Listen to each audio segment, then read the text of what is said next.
लीलाने जुड़े हैं, उनसे समझते हैं कि वो कैसे देख रहे हैं आईपीओस को। शरण, गुड आफ्टरनून। पहले लीला से शुरुआत करते हैं क्योंकि सबसे ज़्यादा टॉक्ड अबाउट यही आईपीओ है। इस पर आपका क्या व्यू है इस समय, और कैसे देख रहे हैं आप इस ठंडे रिस्पॉन्स को जो अब तक मिला है? तो बेसिकली आप देखिए, पूरे आईपीओ प्रोसीड्स एक ही रीजन के हैं, बैलेंस शीट क्लीन अप के लिए और एक अपने प्रमोटर को एग्जिट देने के लिए। जिस तरह कंपनी के आप अगर फ्यूचर प्लान देखें, टोटल 5 साल आगे, 5 साल में खाली 19% के ग्रोथ की बात की जा रही है। अगर आप उसे सर सीएजीआर में देखते हैं, खाली 4.5% का ग्रोथ होता है अगले 5 साल के लिए। वो भी आप अज्यूम करें सारे होटल टाइम पे खुल जावे और पूरे स्केल अप हो जावे। अगर ये नहीं होता है तो आगे 5 साल में आप 3 साढ़े 3% का टोटल रेवेन्यू सीएजीआर ग्रोथ देखेंगे, जो कोई भी इन्वेस्टर के लिए काफी कम होता है। अगर आप प्रॉफिटेबिलिटी की बात करें, 90% रेवेन्यू सिर्फ 5 होटल से आता है। अभी भी काफी इनकी होटल्स लॉस मेकिंग है।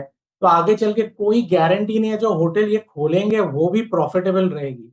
और मार्जिन की बात करें सर, ये एब्सोल्यूट पीक मार्जिन पे ट्रेड कर रहे हैं, अराउंड 15 के एबिटा पे ट्रेड कर रहे हैं। आगे चल के इनको ट्रेनिंग, मैन पावर की जरूरत पड़ेंगे, तो उनको आपको न्यू होटल्स के लिए हायर करना पड़ेगा। तो ये मार्जिन भी आप आस्ते आस्ते आप नीचे जाते हुए देखेंगे, ना ही के बढ़ते हुए। हाँ, एक सही बात है, आफ्टर डेट रिडक्शन आपको इनकी वैल्यूएशन थोड़ी रीजनेबल दिखेगी। और सामने आपको नेक्स्ट 5 ईयर्स FY30 तक लिटरली 3 से 4% पर ईयर के ग्रोथ से कंपनी ग्रो होगी। कोई इंटरनेशनल एक्सपोजर नहीं है, ना ही कोई प्लान है, कोई अग्रेसिव ग्रोथ प्लान नहीं है। इसके लिए ओवरऑल ये आईपीओ तो काफी बेसिकली अवॉइड रहेगा।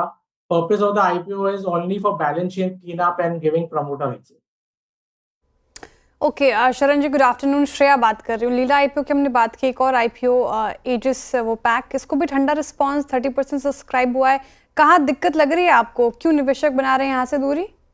देखो, कंपनी तो काफी डिसेंट इंडस्ट्री में है, काफी डिसेंट प्रमोटर है, बट एक सिंपल मैं आपको बात बताता हूँ। आप 26,000 करोड़ रुपया भर रहे हो 115 करोड़ रुपया कमाने के लिए।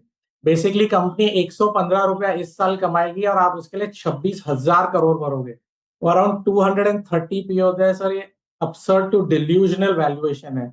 मैंने कंपनी के आगे 5 साल के भी एस्टिमेट निकाले हैं, उनकी पूरी कैपेसिटी को लेके। और थोड़े से डिले भी, बिकॉज काफी बड़े बड़े प्रोजेक्ट्स है, थोड़े डिले जनरली होते हैं। तो FY29 में कंपनी 300 करोड़ रुपया, 270 से 300 करोड़ रुपया कमाएगी। तो 4 साल भी आगे कंपनी 100 टाइम्स पी पे ट्रेड कर रहे हैं। तो वैल्यूएशन तो एकदम सेंस बनता ही नहीं है। इसके लिए ये only on valuation basis, this is a hard core avoid. और एकदम रिटेल फ्रेंडली आईपीओ नहीं है। रिटेलर्स के आपने कुछ रखा ही नहीं है, वो कमा ही नहीं पाएंगे आगे 5 साल तक भी कुछ। बिल्कुल। चलिए, शरण, आपसे अच्छा लगा बात करके, आगे भी आपसे बात करेंगे थैंक यू। आईपीओस के ऊपर। थैंक यू सो मच आज हमारे साथ जुड़ने के लिए।